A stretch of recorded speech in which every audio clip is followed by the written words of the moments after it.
Okay, time to play some football. To be honest, I'm not a big fan of this sport. It's not that I have anything against it, it's just that I don't feel like I should spend 90 minutes of my time watching people running around a field chasing some round object.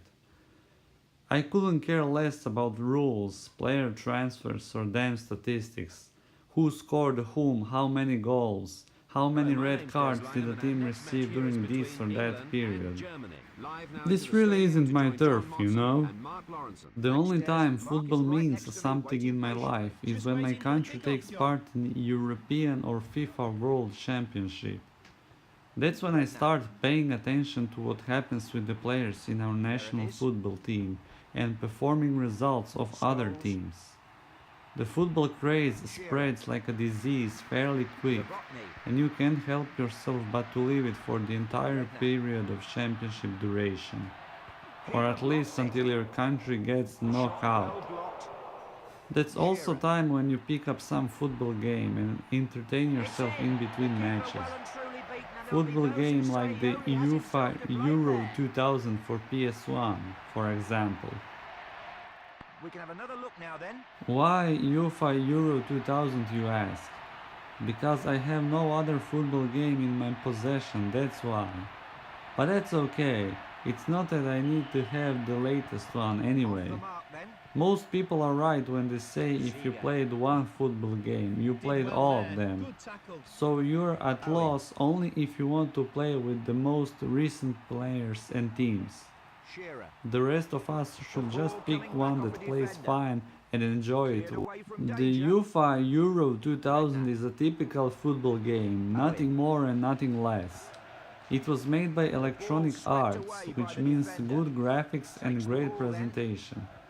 Like its title suggests, the game focuses on European Football Championship, not World thingy. So no Leonardo or Messi for you, sorry. I like what I see as I navigate through main screens.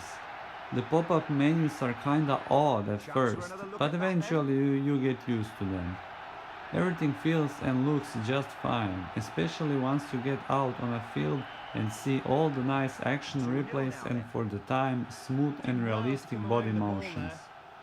The developer must have spent lots of credits to build a product like this, and it doesn't hesitate to show. As far as the actual gameplay is considered, well, it plays fine, except for one problem: difficulty. There are 3 difficulty levels, which I thought it would be enough at first, but as it turned out, 4 would be more adequate, one extra sitting in between the highest. You see, the medium difficulty is fine for newcomers, challenging when it needs to be, but as they learn to play the game, it starts to become a little too easy. Then you move on to the highest level of difficulty, but now you realize this is way too hard. Computer cheats so much on this level, it blows my mind. Why is it I'm incapable of defending a goal whenever enemy takes a corner kick? Why do enemy players run faster than mine and can steal the ball far more efficiently? It's so hard to play on this level, it doesn't really matter against which team you are playing. You will lose pretty much any time. The good news when you play against such aggressive and unfair intelligence is that you can earn some extra free kicks and throwouts, but it's so easy to waste them, so don't get your hopes up. Now everything I have said up till now applies to people who want the highest possible challenge. They won't have any other choice because going lower won't bring desired challenge, and sticking with the highest difficulty level will certainly make you mad. Of course, these problems don't exist in 2-player mode, but you have to have a friend to play. There are a number of options you can tweak, and even play a special training which helps you familiarize yourself with controls. You can also change facial appearance of your players, their names, and do little tune-ups to them in terms of skills. I didn't notice any particular effect on my matches in that regard, but it could prove useful in 2. The menu soundtrack is awesome, as simple as that.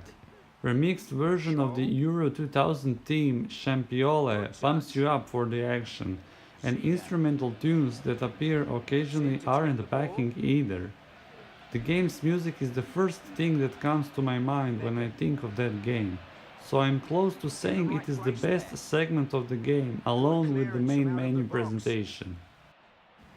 All in all, it's a good game should you play with a friend. Otherwise, try one of Konami's Pro Evolution Soccer or International Superstar Soccer game, as it was known before, and see if it's any better. I would, but unfortunately the last championship is long gone, and I will have to wait for 2 more years before another try. So sad. Anyway, thank you for watching and see you around. Fantastic shot, and the save equally impressive.